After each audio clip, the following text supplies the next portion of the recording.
မနေ့ကကျွန်တော်ကြီးကနေလိန်ပြီးတော့ယူသွားတဲ့ကိုလည်းဒီဗီဒီယိုလေးမြင်လက်ပြလုံးပါပြီနော်ဒီနောက်တစ်ခါကန်းကြီးတွေပါလာမယ်ဆိုရင်လည်းကိုကောင်မလေးကိုပင်နေသားတွေဝယ်ကျွေးကျင်တယ်လို့ဘာလို့ဆိုရင်လည်းဒါကိုပေါ့ကိုတက်နိုင်တဲ့လောက်လေးဈေးလေးတက်နိုင်တဲ့လောက်လေးပဲဝယ်ကျွေးပါလို့အခုလိုမျိုးဈေးကိုမြင်မြတ်ဆဆအကြီးသုံးပြီးဝယ်ကျွေးပြီးတော့မရှင်းနိုင်မယ်နဲ့ဒီတိုင်းလက်ထောက်သွားလိုက်ကြတော့အဆင်မပြေဘူးလေနော်အဲ့တဲ့က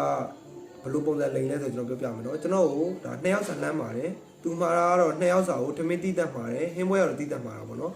သူမှာတော့ကြောက်ပစုံတကေကြီးမှာကျွန်တော်3កောက်ဆိုင်တကေကြီးမှာတော့ကျွန်တော်ကဟုတ်ပြီကိုကြီးတို့ရမယ်ဆိုတော့ပြီးလဲပြီးကျွန်တော်တော့ပို့လိုက်တယ်ဟိုတယ်နော်ဟိုတယ်တော့ပို့ပြီးလဲပို့ပြီးတော့အဲ့ဒီကိုကကျွန်တော်စောင့်နေပြီသူမလာသေးဘူးဖုန်းဆက်တယ်ဖုန်းဆက်သူအပြင်ကနေဝင်လာတယ်ဟိုတယ်တွေကထွက်လာတယ်အပြင်ကဝင်လာတော့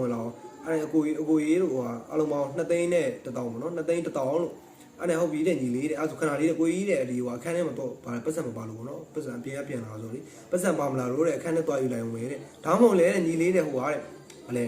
ဒါမှမဟုတ်ညီလေးတဲ့ဟိုကချင်းသိန်းနဲ့ပါတဲ့ချင်းသိန်းနဲ့ပါယူလိုက်ပါလားအဲ့ကျွန်တော်ကလည်းဒီဟိုအဲ့တဲ့ကိုရှိမမှားစားနေတဲ့ customer ဆိုတော့မရဘူးကိုကြီးလို့အခုလာပေးရမယ်ဘာညာတော့မပြောချင်တော့လို့ကိုရှိကမှားစားတဲ့ customer ဆိုတော့မပြောတော့ဘူးဗျာဟုတ်ကိုရတယ်လို့အဲ့ဆိုကျွန်တော်ညနေချင်းသိန်းနဲ့ပါပဲမဟုတ်ပါဘူးဟုတ်တယ်ညနေချင်းသိန်းနဲ့ပါပဲဒီပတ်စံယူလိုက်မယ်ပေါ့နော်အားလုံးပေါင်း2သိန်း1000ပေါ့အဲ့တော့ပြန်သွားတယ်ပြီးလဲပြီးတော့ဒီညနေကျတော့ကျွန်တော်ဖုန်းလက်ဆက်တယ်ပေါ့နော်ဒီသူတို့မှားစားတာတော့နေလေတာညနေဖုန်းဆက်လဲဖုန်းဆက်တော့ဘယ်လိုဖြစ်လဲဆိုတော့ဟောဆက်လို့မရတော့ဆက်ပိတ်သွားတယ်အဲ့ဒါနဲ့ကျွန်တော်ဒီဟိုတယ်တိတော့ကျွန်တော်ဟိုတယ်သွားတယ်ဟိုတယ်သွားပြီးတော့ပြောတာပေါ့နော် security တွေပါဖုန်းဆက်လို့မရတော့ဘယ်ဖုန်းနဲ့ဆက်မရတော့ဗျာဖုန်းကဆက်ပိတ်လိုက်တာလုံးဝကျွန်တော်ပုံစံတွေပါပြောလိုက်တယ်သူတို့2ယောက်ကလည်းနှင်ခင်းနဲ့ရှောက်ထွက်သွားပြီတဲ့ဒီရှင်းရတော့ဒီမှာ security မှာထားခဲ့တယ်ကြည့်လိုက်တော့